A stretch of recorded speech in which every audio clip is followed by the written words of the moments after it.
नमस्कार। आज हम एक बेहद दुखद और सच कहूं तो परेशान करने वाले मामले पर थोड़ी गहराई से बात करेंगे। जी।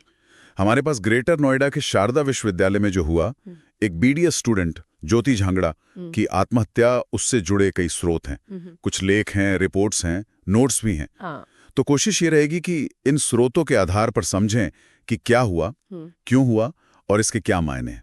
हम सिर्फ जो जानकारी हमें मिली है उसी पर टिके रहेंगे। बिल्कुल। घटना 18 जुलाई 2025 की है और अगले दिन मतलब 19 की सुबह अधिकारियों को पता चला। और जो पहली चीज सामने आई वो शायद सबसे अहम थी, वो सुसाइड नोट। हाँ बिल्कुल। एक हाथ से लिखा हुआ नोट मिला ज्योति के कमरे से और उसमें मतलब सीधे सीधे 2 फैकल्टी मेंबर्स पर इल्जाम लगाया गया था। नाम क्या थे? डॉक्टर महेंद्र सिंह चौहान और डॉक्टर शेरी वशिष्ठ। नोट में साफ लिखा था कि ये लोग लगातार उसे मानसिक तौर पर परेशान कर रहे थे, अपमानित कर रहे थे। नोट के शब्द काफी सीधे और दर्दनाक हैं। कुछ ऐसा कि उन्होंने मुझे मानसिक रूप से प्रताड़ित किया, मैं अब ऐसे नहीं जी सकती, मुझे माफ करना। जी।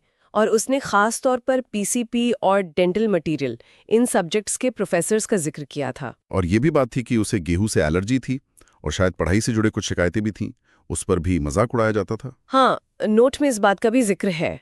और ये सिर्फ नोट की बात नहीं लगती, उसके कुछ क्लासमेट्स ने भी, जैसा रिपोर्ट्स में आया है, कहा कि डिपार्टमेंट में इस तरह की बातें आम थीं। कैसी बात है? जैसे व्यक्तिगत ताने या कल्चर पर कमेंट्स, घर जाओ, चपाती बनाओ या चप्पल से मारूंगी जैसी बातें सुनने में आई हैं। ओह, ये तो बहुत गंभीर है। बिल्कुल, ये माहौल की तरफ इशारा करता है। अच्छा, तो नोट मिलने के बाद पुलिस ने क्या किया? पुलिस ने एक्शन लिया। दोनों फैकल्टी मेंबर्स जिनके नाम नोट में थे, उन्हें गिरफ्तार कर लिया गया। तुरंत? हाँ, जानकारी यही है कि तुरंत गिरफ्तारी हुई और एफआईआर भी दर्ज हुई है। करीब 6 लोगों के नाम बताए जा रहे हैं एफआईआर में। और धाराएं कौन सी लगी हैं? अब तो वो नया कानून है, बीएनएस। जी, भारतीय न्याय संहिता। उसके तहत आत्महत्या के लिए उकसाना, सबूत मिटाना, अपमान करना, धमकाना, ये सब धाराएं लगाई गई हैं, ऐसा सूत्रों का कहना है। और यूनिवर्सिटी, शारदा यूनिवर्सिटी ने क्या किया? यूनिवर्सिटी ने भी जो आरोपी स्टाफ थे उन्हें सस्पेंड कर दिया है और एक हाई लेवल कमिटी बनाने की बात कही है पूरे मामले की जांच के लिए। ये तो स्टैंडर्ड प्रोसीजर लगता है, सस्पेंशन, कमिटी। लेकिन क्या ये काफी है? क्योंकि विरोध प्रदर्शन भी तो हुए। हाँ, बहुत बड़े पैमाने पर हुए।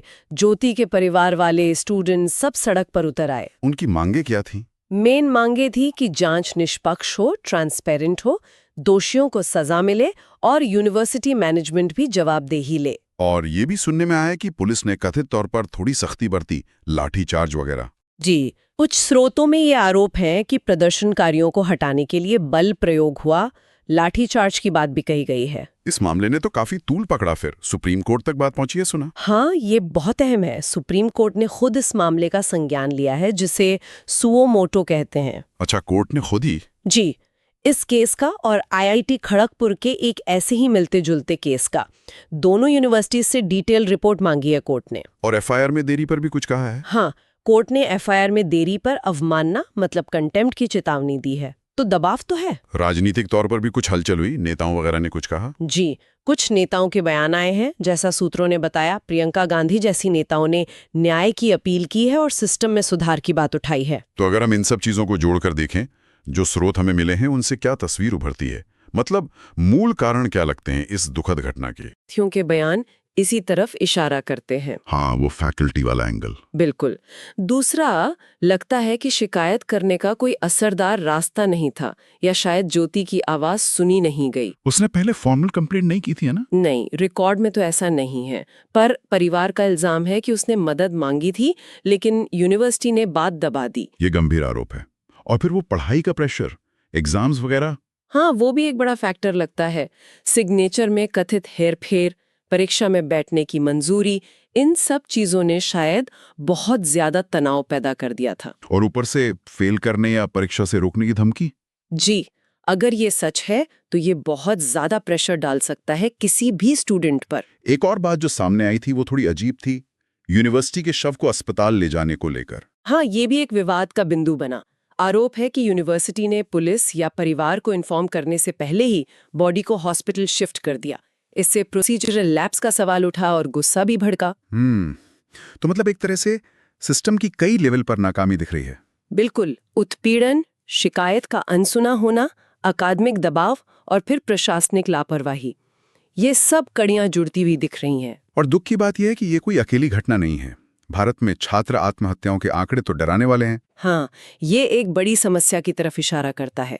एक आंकड़ा कहता है कि भारत में लगभग हर घंटे एक छात्र आत्महत्या करता है। हर घंटे? जी, ये दिखाता है कि हमारे युवाओं पर, स्टूडेंट्स पर कितना ज्यादा प्रेशर है, पढ़ाई का, परिवार का, इंस्टीट्यूशंस का। तो इन सब स्रोतों से गुजरने के बाद क्या लगता है ज्योति की मौत हमें क्या बताती है? देखिए, ये सिर्फ एक दुखद घटना नहीं है, ये हमारे एजुकेशन सिस्टम के अंदर की गहरी खामियों का उजागर करती है। ताकत का गलत इस्तेमाल, इमोशनल अब्यूज, एक तरह की जहरीली कल्चर जो कुछ विभागों में पनप सकती है। हाँ, और शायद ये भी कि जब कोई छात्र मदद के लिए पुकारता है तो उसे सुनने वाला कोई है या नहीं। सही बात है। संस्थागत लापरवाही, छात्रों की आवाज को नजरअंदाज करना, ये सब इसमें शामिल लगता है। तो आखिर में ये सवाल शायद हम सबके सोचने के लिए है कि क्या हमारी हायर एजुकेशन प्रणाली छात्रों की मेंटल हेल्थ और उनकी सुरक्षा को वाकई में प्राथमिकता दे पा रही है? बिल्कुल, और अगर नहीं तो फिर ऐसी त्रासदियों को रोकने के लिए किस तरह के बुनियादी सिस्टमिक बदलावों की जरूरत है, फैकल्टी लेवल पर, एडमिनिस्ट्रेशन लेवल पर, और जो निगरानी रखने वाली संस्थाएं हैं उनके लेवल पर। ये सवाल बहुत जरूरी हैं।